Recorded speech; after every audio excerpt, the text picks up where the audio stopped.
ವೀಕ್ಷಕರೇ ನಮಸ್ಕಾರ. ನಾನು ನಿಮ್ಮ ಶ್ರೀಕಾಂತ್ ಕನ್ನಡಿಗ. ನೀವು ನೋಡ್ತಾ ಇದ್ದೀರಾ ಸುದ್ದಿ ವಿಚಾರ.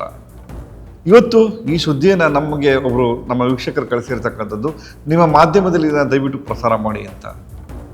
ನಾನು ಆ ಸುದ್ದಿನ ಹೋದಾಗ ಗಮನಿಸಬೇಕಾಗಿದ್ದು ಮತ್ತು ನನ್ನ ಅನುಭವಕ್ಕೆ ಬಂದಿದ್ದು, ಮೊದಲು ನಮ್ಮ ಕರಾಟೆ ಕಿಂಗ್ ಶಂಕರ್ ನಾಗ್ ಅವರು.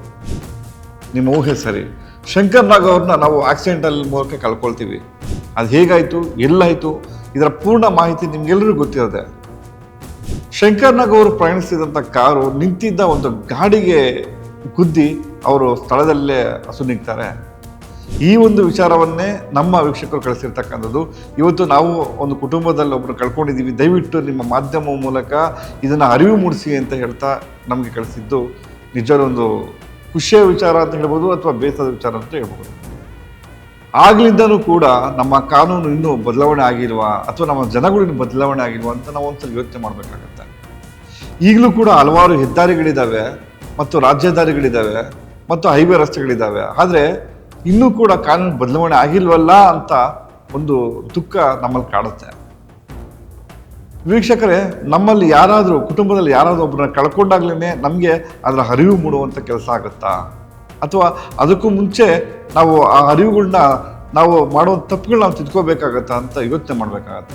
ಹೆದ್ದಾರಿಗಳಲ್ಲಿ ನೀವು ನೋಡಿರಬಹುದು, ಹೆದ್ದಾರಿಗಳಲ್ಲಿ ನಿಧಾನಗತಿಯ ವಾಹನಗಳು ಎಡಭಾಗದಲ್ಲಿ ಚಲಿಸಬೇಕು, ಮಾಧ್ಯಮ ವಾಹನಗಳು ಮಧ್ಯದಲ್ಲಿ ಚಲಿಸಬೇಕು, ಅಥವಾ ಒಂದು ನಿಗದಿತ ವೇಗದಲ್ಲಿ ಚಲಿಸ್ತಕ್ಕಂಥ ಗಾಡಿ ಬಲಭಾಗದಲ್ಲಿ ಚಲಿಸಬೇಕು ಅಂತ ನೀವು ಕಾನೂನಲ್ಲಿ ಓದಿರ್ತೀರ. ಮತ್ತು ನಿಮಗೆ ಸಂಚಾರಿ ಅಧಿಕಾರಿಗಳು ಕೂಡ ತಿಳಿಸಿರ್ತಾರೆ, DL ಕೊಡಬೇಕಾಗಲ್ಲ.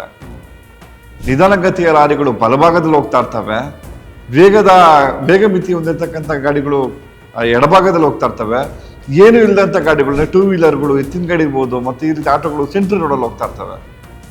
ಇದರಿಂದ ಹಲವಾರು ಆಕ್ಸಿಡೆಂಟ್ಗಳಾಗಿರತಕ್ಕಂಥ ನಿದರ್ಶನ ನಮ್ಮ ಮುಂದೆ ಇದೆ. ಇದು ಯಾವಾಗ ಬದಲಾವಣೆ ಆಗುತ್ತೆ? ಈ ಬದಲಾವಣೆ ಆಗೋದಕ್ಕೆ ನಾವೇನು ಮಾಡಬೇಕು, ಸಾರ್ವಜನಿಕರು ಏನು ಮಾಡಬೇಕು, ಅಥವಾ ಅಧಿಕಾರಿಗಳು ಏನು ಮಾಡಬೇಕು? ಇದು ನಮ್ಮ ಮುಂದಿರ್ತಕ್ಕಂಥ ಪ್ರಶ್ನೆ.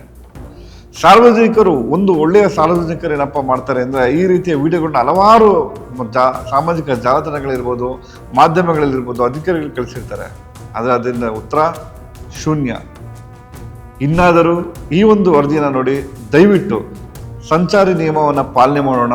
ಸಂಚಾರಿ ಅಧಿಕಾರಿಗಳೇ ದಯವಿಟ್ಟು ಎಚ್ಚೆತ್ತುಕೊಳ್ಬೇಕು, ಮತ್ತು ಸಾರ್ವಜನಿಕರು ಕೂಡ ಗಮನ ಹರಿಸ್ಕೊಂಡು ರಸ್ತೆಯಲ್ಲಿ ನಿಮಗೆ ನಿಗದಿಪಡಿಸಿರ್ತಕ್ಕಂಥ ಪಥದಲ್ಲೇ ಚಲಿಸುವಂಥ ಕೆಲಸ ಆಗಬೇಕಾಗತ್ತೆ. ಯಾರು ಇದನ್ನು ಉಲ್ಲಂಘನೆ ಮಾಡ್ತಾರೆ ಅವರಿಗೆ ಸರಿಯಾದ ರೀತಿಯಲ್ಲಿ ದಂಡ ಹಾಕುವಂಥ ಕೆಲಸವನ್ನು ಅಧಿಕಾರಿಗಳು ಮಾಡಬೇಕು. ಕಾನೂನನ್ನು ಗೌರವಿಸುವಂಥವ್ರು ನಿಜವಾಗ್ಲೂ ರಸ್ತೆಯ ಪಥಗಳಲ್ಲಿ ಸರಿಯಾಗಿ ಚಲಿಸ್ತಾರೆ ಅನ್ನೋದು ನಮ್ಮ ಒಂದು ಜಾಗೃತಿಯನ್ನು ಮೂಡಿಸುವಂಥ ಕೆಲಸ ಸಾರ್ಥಕ ಆಗತ್ತೆ. ಬನ್ನಿ ವೀಕ್ಷಕರೇ, ಇವತ್ತು ಈ ಒಂದು ವರದಿಯನ್ನು ನೀವು ನೋಡಿದ್ದು ಏನನ್ನಿಸು ನನ್ನ ಕಮೆಂಟ್ ಮೂಲಕ ತಿಳಿಸಿ. ನೀವು ಕೂಡ ಸಂಚಾರಿ ನಿಯಮವನ್ನು ಪಾಲಿಸಿ ಸುರಕ್ಷಿತವಾಗಿ ಮನೆ ಸೇರಿ. ನಿಮಗಾಗಿ ನಿಮ್ಮ ಕುಟುಂಬ ಮನೆಯಲ್ಲಿ ಕಾಯ್ತಾ ಇರುತ್ತೆ.